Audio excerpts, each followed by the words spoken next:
titre, aujourd'hui je deviens Tate London. C'est un personnage que tu peux retrouver dans la série American Horror Story, mais ce personnage en particulier tu le verras dans la saison 1. Pour ce qui est de la date d'aujourd'hui, nous sommes actuellement le mardi 16 juillet. Waouh. Petite anecdote, c'est le premier make-up que je filme de ma série Halloween et je te laisse tout de suite avec la suite du tuto. Tu vas voir que le maquillage d'aujourd'hui est assez facile à réaliser et en plus de ça, il est très pratique. Pratique, mais pourquoi?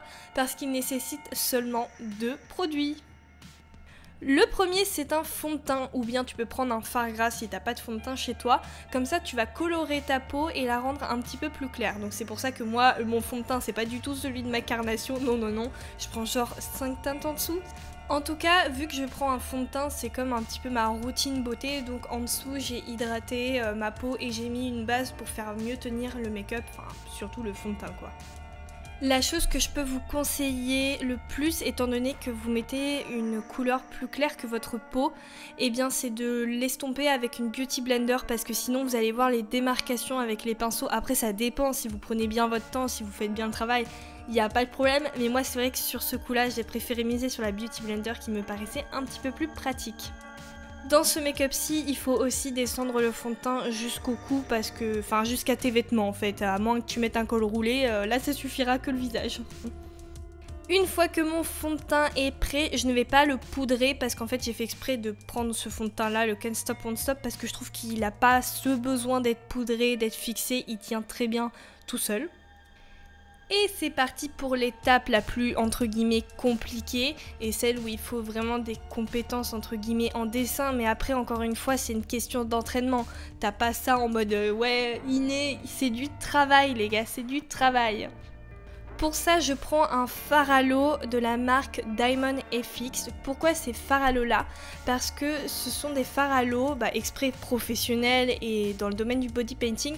Et ce sont des fards exprès pour faire les détails. Donc c'est-à-dire qu'ils ont cette faculté à sécher plus vite et à tenir un petit peu mieux que les autres.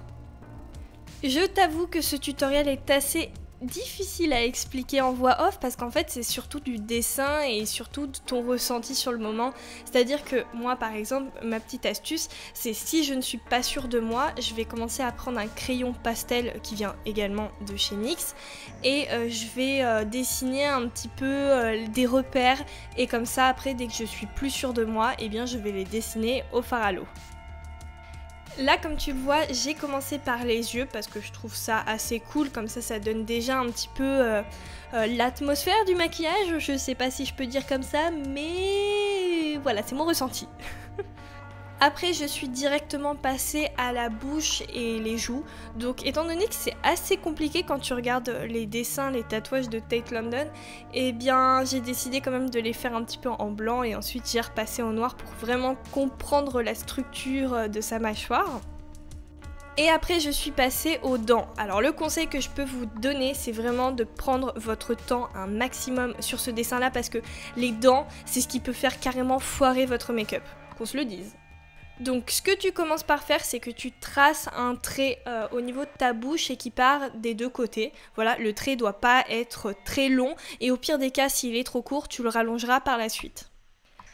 Après on passe enfin au dessin des dents, donc ce que tu fais c'est qu'au niveau de tes lèvres tu traces un trait vraiment au milieu, comme ça tu sais d'où vont partir tes dents et c'est très important. Après il faut vraiment que tu sois stratégique. Compte le nombre de dents par côté. Par exemple, moi je crois que j'en ai fait 8 par côté et j'en ai rajouté une dernière un petit peu plus petite.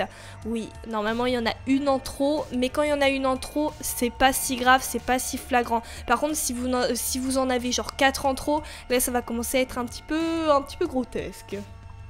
Il faut aussi varier sur la forme et la taille des dents, donc par exemple celles de devant elles sont un petit peu plus grandes et plus tu pars sur les côtés et plus elles deviennent petites.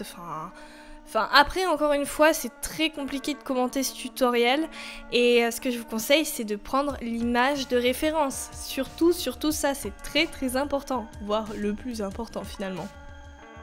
Une fois que toute notre structure est dessinée, on va pouvoir passer aux ombres et au relief. Pour cela, il suffit juste de changer de pinceau. D'ailleurs, le premier pinceau que j'utilise, c'est un pinceau AliExpress que j'ai listé dans la barre d'infos. N'hésite surtout pas à aller le voir. Il coûte genre 1 ou 2 euros, il est vraiment génial. Bref, je change de pinceau et je vais prendre un pinceau avec des poils un petit peu plus fluffy, donc un peu plus dense et plus souple. Et cette fois-ci, je vais changer la matière de mon fard à l'eau. C'est-à-dire, au lieu de le mouiller, je vais essayer de le garder sec. Et vous allez voir, bon après s'il est trop sec, forcément il ne viendra pas sur ton pinceau. Donc tu peux le mouiller genre légèrement, un quart de mini goutte si tu vois ce que je veux dire, pour qu'il y ait un petit peu de noir quand même sur ton pinceau. Et en fait, grâce à ça, ça va te donner cette impression de faux tatouage et cette impression de dégradé super facilement. Et c'est juste génial et très agréable à travailler. D'ailleurs, petite anecdote, parfois quand je veux me faire des faux tatouages ou bien sur des clientes, etc., eh bien je prends ce fard à l'eau là et je le dessine et ensuite pour dégrader, je fais exactement cette technique et à chaque fois ça fait vraiment son effet, c'est vraiment génial. Et oui, quand il n'y en a plus, il y en a encore et ce make-up illustre exactement ce propos étant donné que même si tu as fini le make-up du visage, eh bien il va falloir s'y coller au niveau du cou.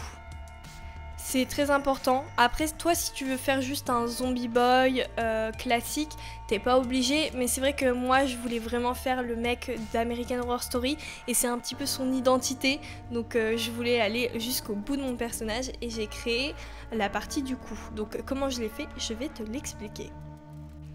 Quand tu vois le tatouage de Tate London en image de référence, tu te tires une balle parce qu'il fait vraiment peur et tu te dis mais il est impossible à réaliser. Mais encore une fois, c'est une question d'ombre et de maniement du fard à l'eau et vous allez voir que c'est pas si compliqué que ça en fait.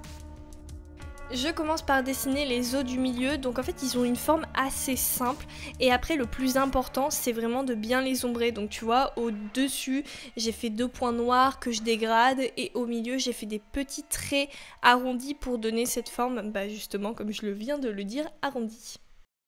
La partie la plus compliquée c'est celle-là, en fait il a des sortes de je sais même pas comment on dit, mais on va appeler ça des traits. Des traits qui sont en relief, donc il faut penser à les dessiner en amont.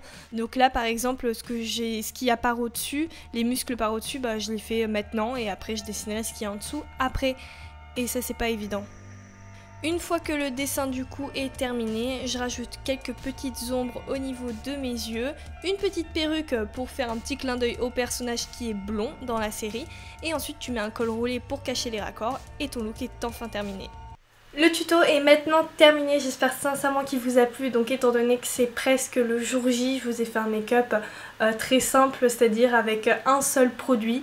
J'espère que ça vous sera utile et que ça vous donnera une bonne idée. En tout cas, dites-vous que tout le temps, peu importe les années, les make-up zombie boy comme ça restera toujours à la mode et vous êtes sûr de ne pas vous tromper quoi. Quant à moi, je vous dis à demain pour une prochaine vidéo. Bye bye!